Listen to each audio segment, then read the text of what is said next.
The first thing I noticed was the sound. A slow, steady beeping somewhere to my right.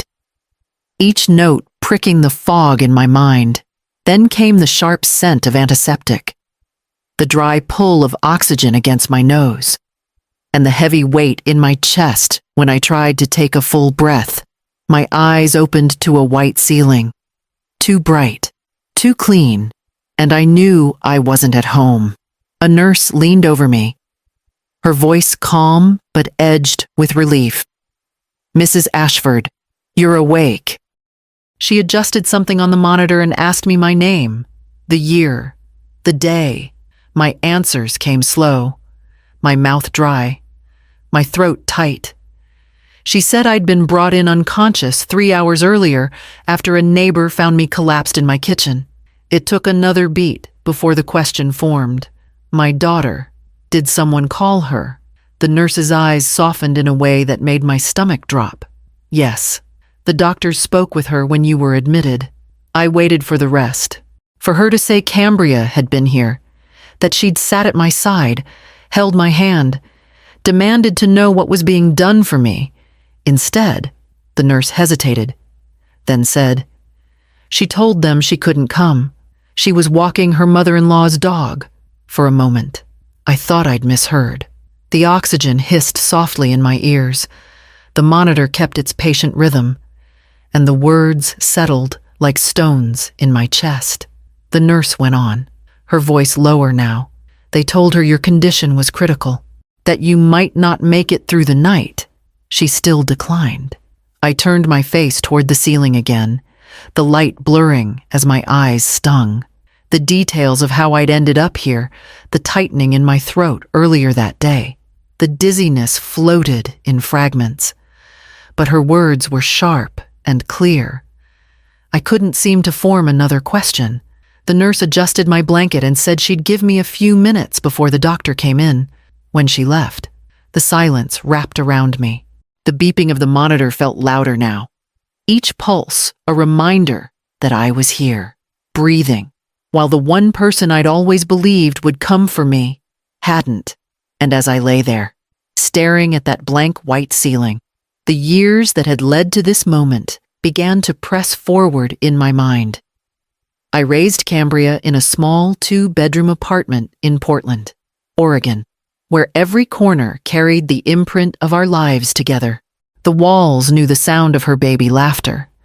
The floorboards had felt my tired steps after double shifts, and the kitchen had seen countless late nights spent making sure she had what she needed for school the next day.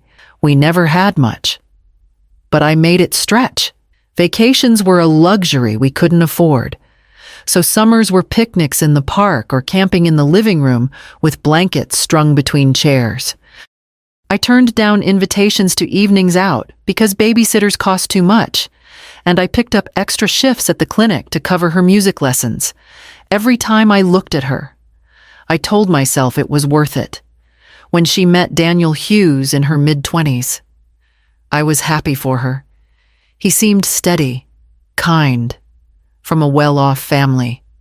At first, Margot, his mother, was all gracious smiles and polite interest. She thanked me for raising such a capable young woman, and I wanted to believe it was sincere. But after the wedding, the balance began to shift. Plans Cambria and I made would be canceled at the last minute. Sorry, Mom Margot's hosting a family dinner tonight, and she really wants me there. Or I promised to help Margot with the charity auction prep. It happened once, then again, until it became normal. Holidays were suddenly rotated to the Hughes estate more often than to my place. Even my birthday brunch was cut short one year because Margot had called.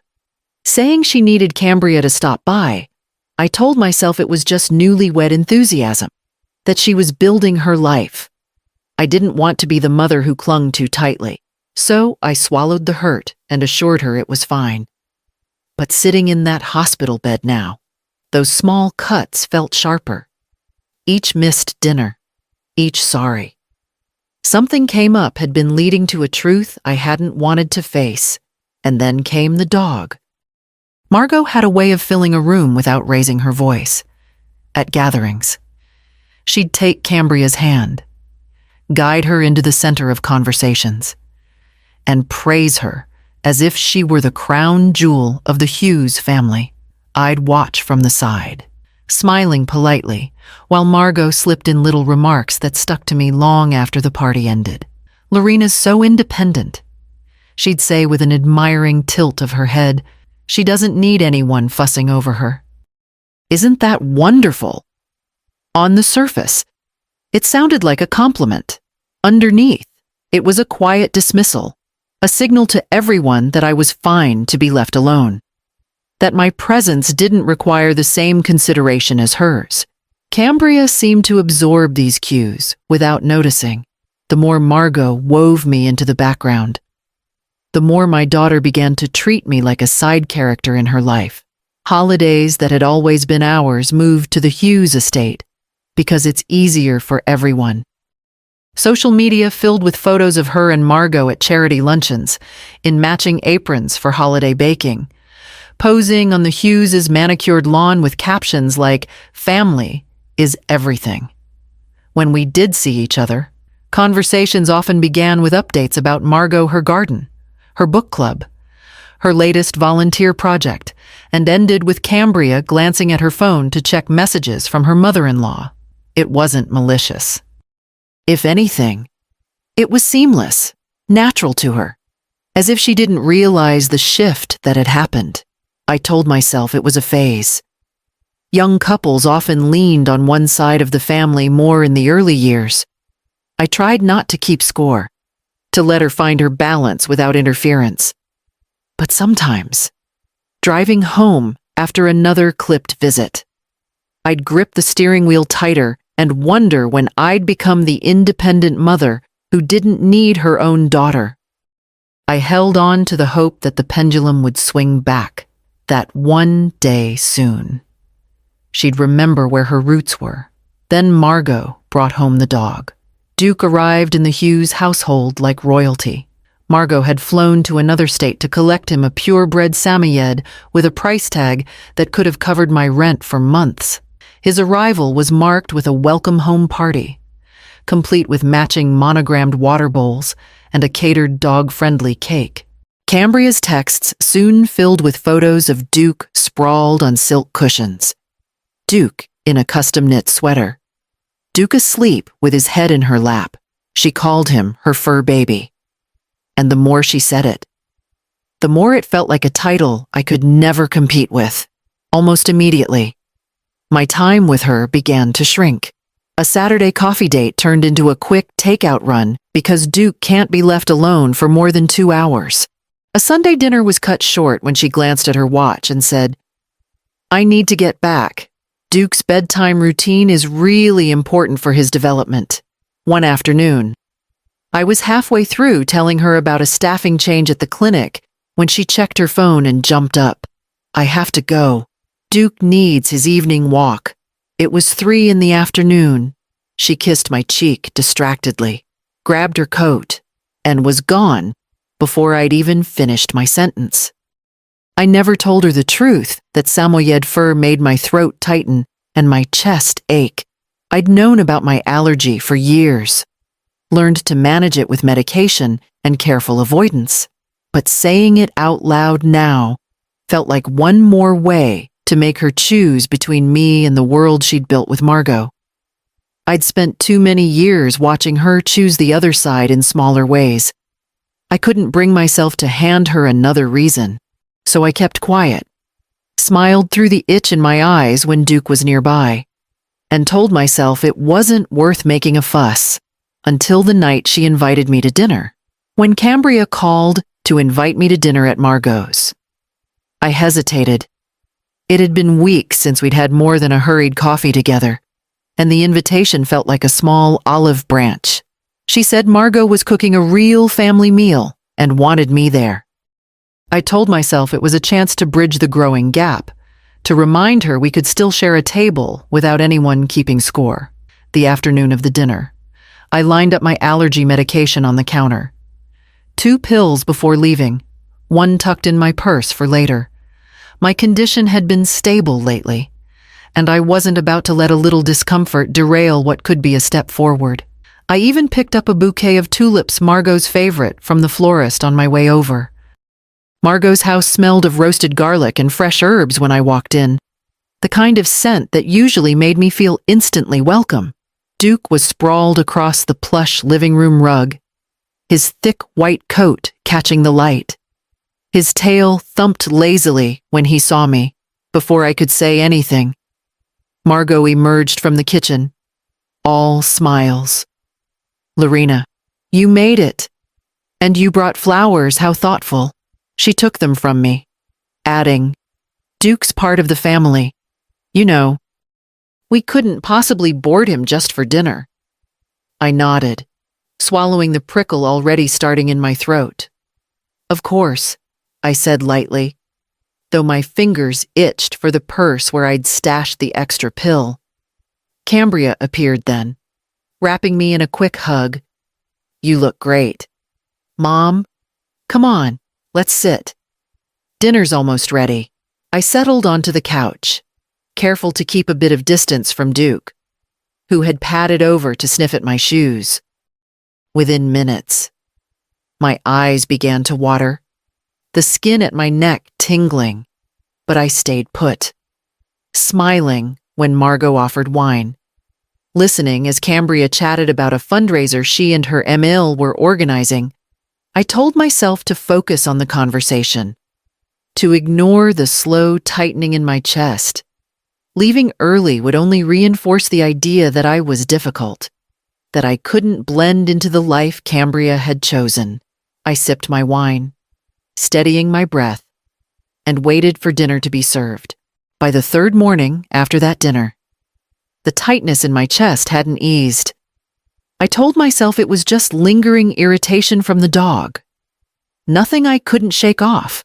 I had a full schedule at the clinic, and the thought of calling in sick made me feel weak. So I went in, keeping my inhaler close, pretending I wasn't counting the minutes between breaths. By noon, even walking from my desk to the break room left me lightheaded. Natalie, my coworker and friend, caught me leaning against the counter, trying to steady myself. "Lorena, you look awful. What's going on?" "It's fine," I said, forcing a smile. "Just allergies acting up." She didn't buy it. "No, this isn't fine." She grabbed her keys. "I'm taking you to the ER." I tried to argue, but the truth was, the room was already tilting by the time we reached her car. My skin felt hot and tight, and each breath was a shallow pull. At the hospital, a nurse wheeled me straight into triage. I caught fragments of their conversation as they hooked me up to monitors, words like anaphylaxis risk and critical response. A doctor asked if I'd had recent allergen exposure, and the image of Duke flashed in my mind. They tried calling Cambria. I heard the nurse's side of the conversation. "Your mother is in critical care." "Yes. Right now. I understand." But a pause. Then her voice cooled. "You're busy helping your mother-in-law with the dog's grooming appointment, ma'am. This is a life-threatening situation." Another pause. "I'll note your response." The call ended with a quiet click. The nurse didn't meet my eyes. And I didn't ask. I didn't need to hear the rest. Within minutes, they had me on oxygen, an IV dripping medication into my arm.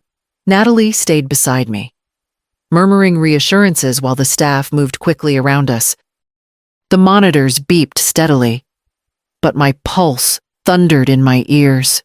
I wasn't thinking about the dog anymore. I was thinking about the dinner, the flowers I'd brought, the way I'd told myself I could handle it, and somewhere underneath all that, the first stirrings of something sharper than hurt began to take shape. When I woke again, the room was dim, the beeping of the monitor softer, almost lulling. Beside me, in the visitor's chair, sat Mrs. Delaney from down the hall, her hands folded over a small vase of daisies. "About time you opened those eyes," she said, her voice warm. "Thought I'd bring you a bit of sunshine." I tried to smile, but my throat was still raw. "How did you know I was here?" "One of the nurses called me when they couldn't reach family," she said simply. "Figured you shouldn't be alone." The nurse came in a moment later to check my vitals. She glanced at Mrs. Delaney, then at me, as if weighing whether to speak. "Your daughter was contacted," she said gently. "She was told you were in critical care. She said she couldn't come." I didn't ask why. I already knew the answer. There was always a reason, always something or someone else to tend to. Lying there, I felt the years fold over themselves in my mind, the holidays I'd spent waiting for her to arrive, the birthdays she'd cut short, the dinners canceled at the last minute, all the times I'd said, "It's fine," when it wasn't. All the times I'd let my place in her life shrink without protest.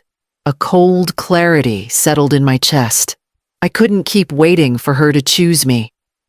I couldn't keep pretending that the scraps she offered were enough. Something had to change. That night, while the ward was quiet and Mrs. Delaney had gone home, I stared at the blank notepad the nurse had left on my tray table. My hand hovered over the pen for a long time. If I was ever going to tell her the truth, it had to be now. The letter would be my last attempt and my first real boundary. The first words were the hardest. I sat propped up in bed, the hospital's thin blanket pulled over my legs, pen poised above the notepad. For years, I had rehearsed conversations in my head, pleas, questions, quiet confrontations that never left my lips. But this time, I wasn't writing to convince her. I was writing to end the pretending. I began with the night I was admitted.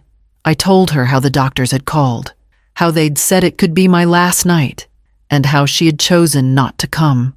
From there, the memories came in a steady current. The birthdays left early, the plans abandoned for Margot's events, the way my presence had been treated as optional while her MIL's needs were treated as urgent. I kept my tone measured.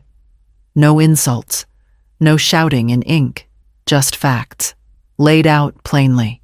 I told her I was stepping back, that I could no longer stay in a relationship where my needs and my health were so far down her list of priorities.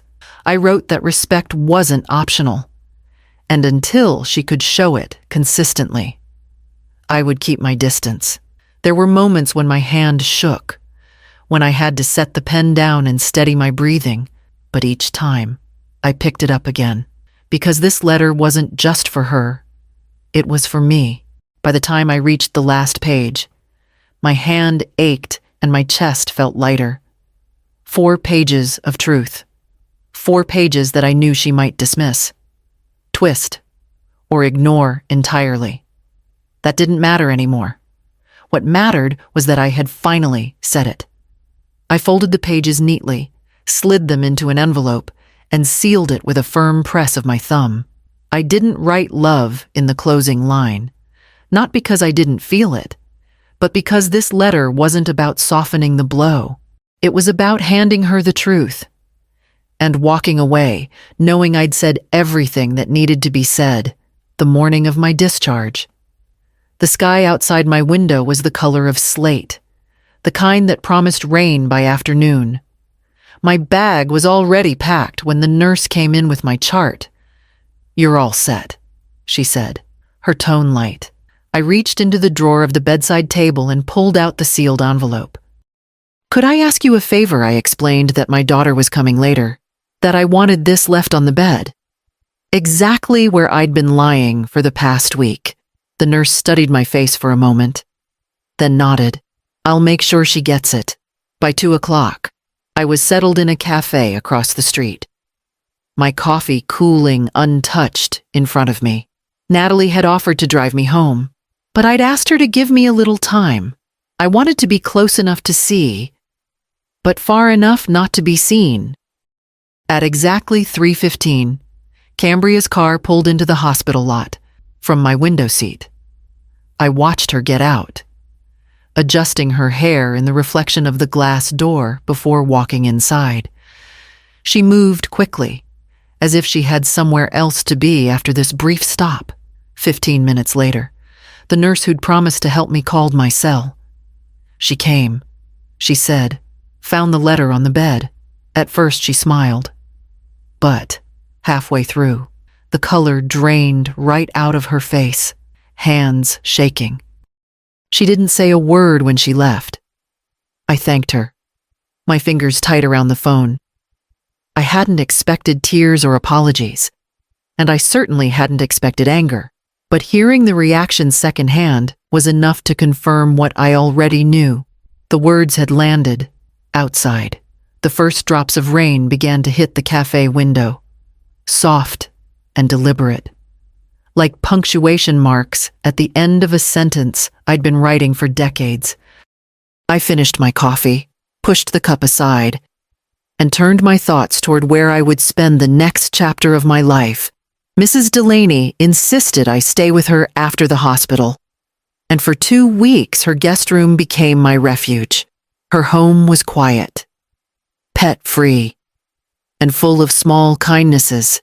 Fresh towels folded at the end of the bed, tea waiting in the kitchen when I woke. She never asked for details unless I offered them, and somehow that space to breathe made it easier to heal when I was strong enough. I moved into a new apartment across town. It was on the top floor of a small brick building, with windows that opened to clean air and not a trace of dander in sight. Unpacking felt different this time. I wasn't just arranging furniture. I was building a life that no longer revolved around being available for someone who didn't show up. I kept in touch with Cambria, but barely. A text on holidays, the occasional short call. The ache for her approval that had once dictated my every move began to loosen its hold.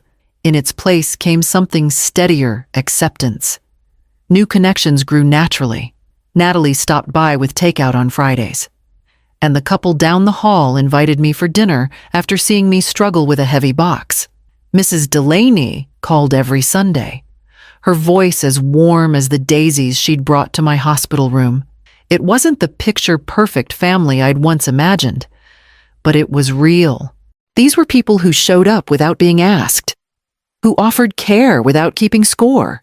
And somewhere between the quiet mornings in my new kitchen and the laughter shared over takeout containers, I understood that family isn't defined by who you're born to. It's defined by who chooses to stay, to